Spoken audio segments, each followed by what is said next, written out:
Welcome to How Women Write, the podcast for author entrepreneurs to find inspiration and flow. Get easy to implement 20-minute or less writing and business lessons, plus interviews with relatable and inspiring women to help you create a sustainable writing habit that grows your business and leaves a lasting impact. I'm Jacqueline Fish, former communications consultant, 3-time author, and intuitive writing coach. Let's go. I stopped writing every day, and here's what happened. This is your energy first planning and how it transforms your writing practice and creativity. Listen, this is going to get a little sweary, so pop your headphones in if you don't want anyone to hear. In 2015, when I was riding the train to my corporate job in Chicago, day after day, I would read books about writing, dreaming about someday becoming a writer full-time.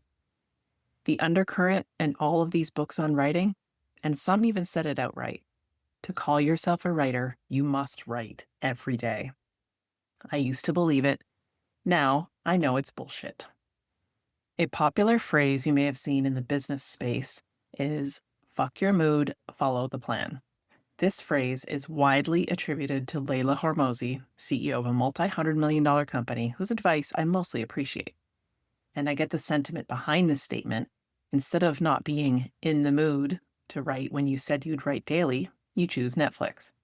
Every time you choose your mood over your writing goals in the moment, your writing plans will become distant memories always waiting for you. You know, for that elusive someday. Can you imagine saying, I'll write that book that I know will change lives, including my own, but only if I'm in the mood? No. Stop thinking about your feelings and letting them run the show. But how do we make meaningful progress on our writing projects if we don't plan, which inevitably involves writing every day? Here's the problem with following the plan. We can do things that we don't want to do because we're following a plan. When we set a goal in front of us, we're writing a book, building a website, or starting a business. We might not feel like going to the gym, but we want to fit into our jeans, so we do it anyway. Eventually, we like going so much that we don't even need to think about it. And at some point, the plan fades away, and what's left are our habits. Now, there's still a place for this. I'm 100% behind doing things you don't want to do. Do I want to do things like taxes? Not my favorite thing in the world, but I get it done. Do I like writing SEO descriptions for Substacks? Not really, but I do it. This principle is not new in the world of productivity and self-development. It's for following your plans and commitments, regardless of how you feel in the moment. Are you feeling perhaps a little fear about putting a social post out there, publishing your first Substack, or finalizing your book edits? And because of that fear, your brain takes over and is like, big red X. Nope, not doing this. And because your brain is thinking this, it creates an emotion in your body, and your emotion is like, no, can't do this. And then you don't do it. There goes another day of you not taking action on your writing projects. It may not even be about sharing your writing. It could even be you starting to write your memoir, for instance, because what does it mean when your writing is done? When your writing is done, the next step is to share it. And that's often enough to make most hopeful authors avoid even starting. In this case, it's much easier to stay in perpetual writing, drafting, and editing land, and not finishing. The numbers are sobering. Roughly 80% of people say they'd like to write a book someday. Only about 15% of aspiring authors actually start writing. And then of those who start writing, only around 3% will finish their manuscript. And some stats even say that only about 6% get halfway through their book. And who reaches the finish line of writing their book? Less than 1% of the original people go on to publish their book. And I have to laugh a little because as a book writing coach who's also starting a hybrid publishing company, you might think I have a terrible target market. However, I'm forever the optimist, and I want to see these numbers improve. This is where energy first planning shines. So I'd like to propose a fresh way to look at this. Instead of fuck your mood, follow the plan, how about mood first planning? energy first planning. And when you plan with your mood first, your plan is more likely to come together. This is how I've been planning for years. This is what I live and teach inside my writing community and with my one-on-one coaching clients. When we plan for our energy, taking our best guess anyway, we have a better chance of showing up and doing the things that will actually align with our mood. Here's what happened when I followed the fuck your mood plan and wrote daily. I'd get up every morning and write morning pages because I thought I was supposed to. I'd force myself to write something every day, even though some days I was just tired. I'd skip quiet moments with the kids because I had to do my writing. And honestly, this one makes my heart ache a little. I'd feel bad on days where I wasn't writing. I'd feel even worse if I stopped writing for weeks or months. This happened in 2018. And when I stopped writing daily, I learned about my hormones. I was almost 40 and realized that they were not the same every day like a man's. I discovered I could align my food, exercise, and work with my cycle. I was also tired, and being tired, treading toward burnout, does not make for great writing. I was doing a lot of things and being mediocre at all of them. And now I flow, which means I might write daily and I might not. But here's the thing. Here's how I know I'm writing a healthy amount for me. I no longer feel bad when I'm not writing. So if you're curious about this, here's how writing with an energy first approach works. Our mood and energy, especially if you're a woman, can vary throughout the month based on your menstrual cycle. If you don't have a cycle, or you never did, and even if you do, your mood can still vary based on the moon. I know this sounds mysterious, especially if this is the first time you're hearing this. Working with the moon is not weird or strange. The moon governs the tides and animals, and statistically speaking, ERs are busier on full moons. Personally spoken with people who work in ERs about this, and without a doubt, they all agree. The full moons are bananas in ER. So here's some examples of how you can create an energy-first writing plan. Looking at the moon first, we're focusing on this instead of your cycle because it's consistent, reliable, always there. Now, hopefully you have a consistent cycle too. If you don't, I can pass you along to some resources to help with that as well. So I like to work with it by aligning with the moon, then making slight tweaks based on my menstrual cycle. Sometimes it lines up with the moon, sometimes it doesn't, so I make some adjustments. So tell me if you've experienced this before. You dive into writing one day. The words are flowing. It feels so good. You feel brilliant. All your ideas that are dropping in came out effortlessly. You pause and read over your sentences and you think, wow, who wrote this? You wrote it. High five. You finished your writing session feeling super satisfied. And you move on with your day. You got a little swagger. Then the following week, you sit down to do some more writing. You can't seem to sit still. You start writing and then think, nope, not this.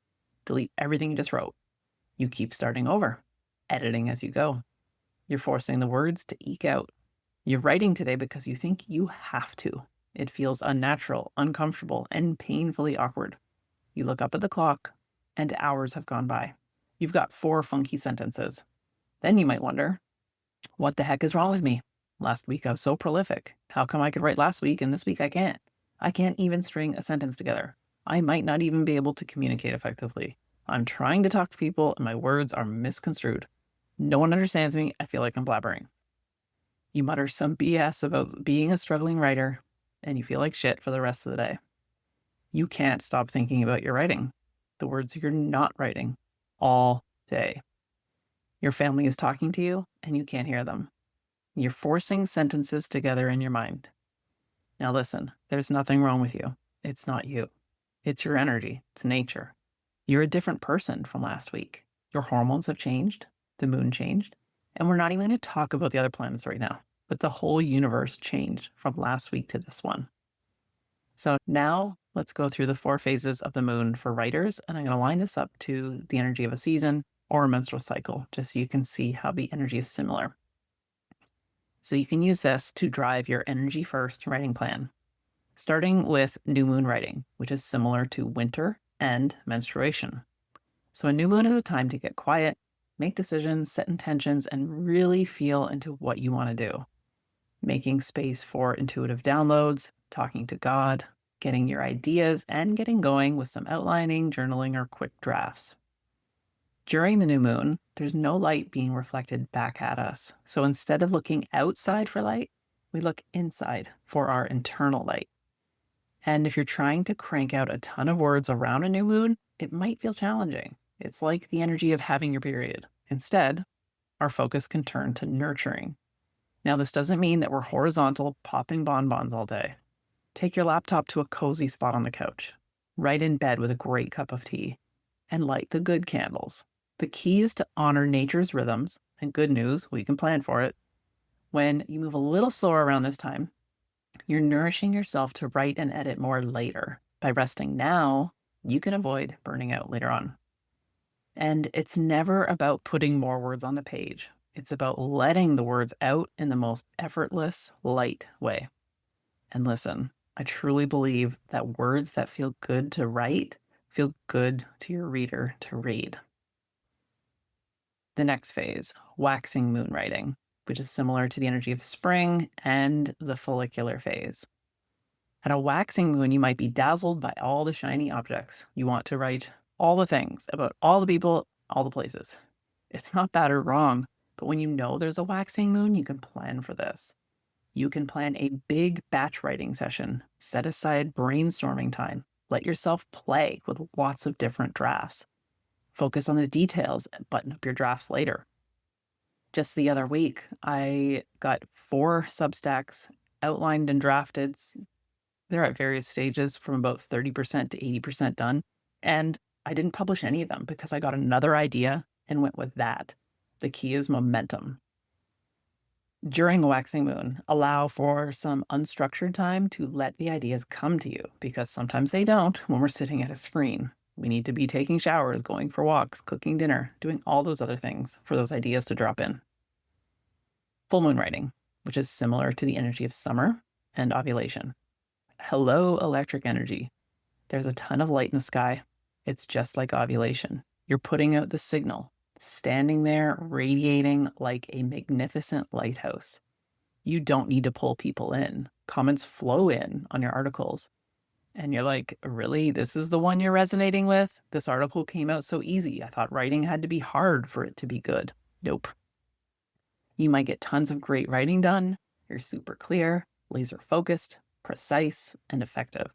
You get so much done and it feels so satisfying. And hey, this is also why you don't want to compare yourself from new moon week to full moon week. You're very different from the time you bleed to the time you ovulate. And if you've got a plan, now is the time to push because it might feel much easier. Waning moon writing, which is similar to the energy of fall and the luteal phase. The light is shrinking in the sky. And like the energy of fall, we're finishing, focusing, completing, tidying up, and preparing to head indoors for winter. This is another great week to follow your plan because you can use this focus to pay attention to details, find those stray typos in your drafts, plug the holes in your story, weave in emotion, bridge your gaps, dot your I's, and all that jazz. So here's how to hone your energy first writing plan. Going with the daily moon sign. Now, this is taking it a step further. I do want to be mindful to not overwhelm you. We do this daily in my writing community. The moon travels through one of the 12 zodiac signs roughly every 2.5 days, and each sign has its own unique energy. So layered on top of how you write, we can use this to take our big picture plan and refine it into a weekly writing plan, and then daily. I've been flowing with this energy first process for years, writing books and blogs and staying consistent. And after writing with nature, the words have never flowed more easily. Now, I didn't believe in writer's block to begin with, and now there's a 0% chance of stress, struggle, or burnout at the page for me. This is not a perfect science, it's flow. And I never blame my lack of writing on the moon or a planet or anything. It's never to blame. Can you find flow every single day if you want to? Of course, you're limitless. And flowing with the energy of the moon and a menstrual cycle gives us some creative guardrails to create within. I invite you to see this as a free, God-given tool that we all have access to on Earth. It's for everyone. It's reflecting its light back to us. We can choose to use this energy to create harmony and momentum in our writing. And we work with it to ebb and flow with our lives. See it as a gift, always. Now, for your next writing plan, whether you're writing your book, Substack content, a new offer, look at the month ahead and create your plan working with energy first, not as an afterthought. When you plan with the energy, you're more likely to follow through on your plan to begin with. And when you try this out, I would love to hear how it goes for you, so pop back and let me know in the comments. I also want to make sure to invite you to 13 Holy Nights of Intuitive Writing. It is an intentional, slow, calm, cozy, and quiet experience that happens in your inbox from December 24th through January 6th.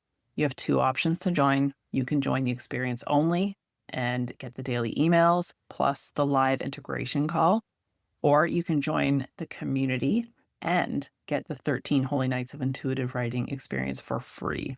If I were you and you're thinking about doing some writing, I would join the community because you get so much more, including live writing times, workshops, practices, swipe files, inspiration, and not only that, you're surrounding yourself with a community of people who are taking action on their writing, making progress, starting blogs, creating businesses, writing books, and getting their words and their voice out there. I hope to see you there. You can join at theintuitivewritingschool.com. I hope you truly enjoyed this episode of How Women Write, and that you are taking this advice and using it in all the things you are writing for your books and business. I would be over the moon if you share this episode with someone who you think needs it. Thank you so much, and I will talk to you soon.